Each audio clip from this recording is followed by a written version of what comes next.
अस्सलाम वालेकुम। चैप्टर 13 का लास्ट टॉपिक है, छोटा सा टॉपिक है, अकॉस्टिक प्रोटेक्शन इन बिल्डिंग्स। पहले तो समझो कि अकॉस्टिक प्रोटेक्शन क्या है, क्यों हमें इसकी जरूरत पड़ती है। तो ध्यान से समझना बच्चे, ये एक रूम है, ओके।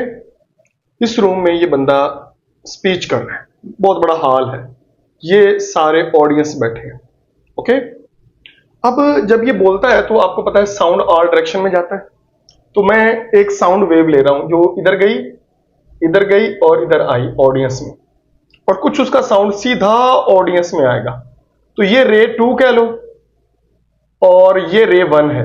अब देखो रे 1 सीधी ऑडियंस में गई और रे 2 पहले इधर गई फिर ऑडियंस में आई। कुछ इधर से जाएंगी, back side of the room से टकरा के वापस ऑडियंस में जाएंगी, और कुछ इधर से इधर आएंगी। तो ये जो रेज हैं, ये वाली, ये यानी रे 3 है, रे 4 है और ये रे 2 है, ये ज्यादा डिस्टेंस कवर कर रही हैं, और रे 1 सीधी ऑडियंस में जा रही है, कम डिस्टेंस कवर कर रही है। तो इसका मतलब ये हुआ कि एक ही बंदा है जो ऑडियंस में बैठा है, उसे इधर से भी आवाज आ रही है, इधर से भी आवाज आ रही है, ऊपर से टकरा के भी आवाजें आ रही हैं।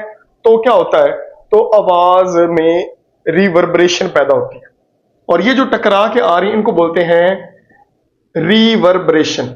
रिवर्बरेशन इसका मतलब क्या है? इसका मतलब है मल्टीपल रिफ्लेक्शन हो रही, मल्टीपल रिफ्लेक्शन।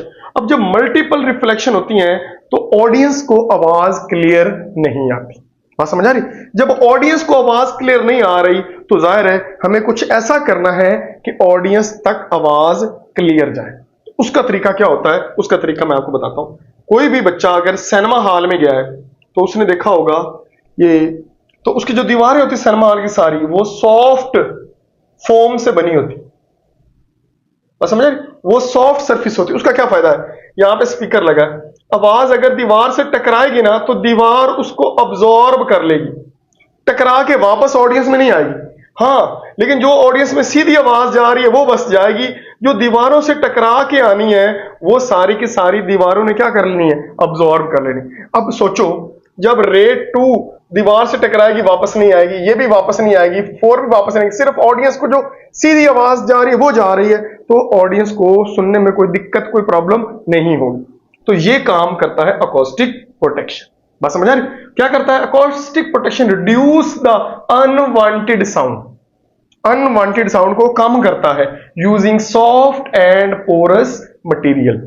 जैसे एक रूम है, उसमें आप पर्दे लगा दो सारे, बस समझ आ रही? तो आवाज ऊंची नहीं होगी, क्योंकि जो भी आवाज दीवार से टकराएगी वो सारी की सारी क्या हो जाएगी? अब्सॉर्ब हो जाएगी, ओके।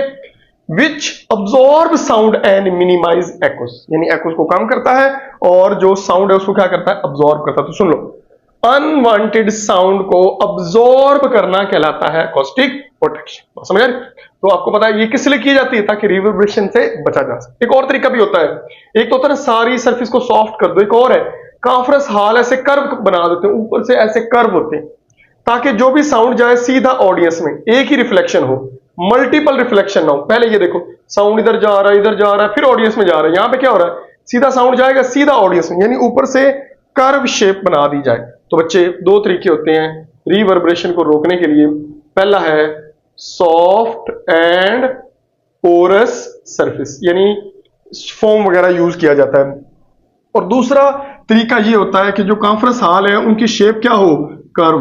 तो इससे हम जो है वो सॉफ्ट और पोरस सरफेस बना के और शेप को कर्व बना के हम रिवर्बरेशन को कम कर सकते हैं और साउंड को क्लियर कर सकते हैं। सही हो गया? तो ये इसका फायदा। दूसरा, अगर ज्यादा ही हम सॉफ्ट कर देंगे, है ना, तो उससे ज्यादा साउंड अब्सॉर्ब होगा, तो साउंड की क्वालिटी जो है, सॉरी, जो साउंड का एम्पलीट्यूड है वो भी लेस हो जाएगा। तो हमें जहां पे जितनी ज्यादा जरूरत है उतना ही हम अकॉस्टिक प्रोटेक्शन करते हैं, बस हमें इससे ज्यादा नहीं। तो ये एक छोटा सा टॉपिक था बच्चे, मिलते हैं नेक्स्ट लेक्चर में, तब तक के लिए अल्लाह हाफिज।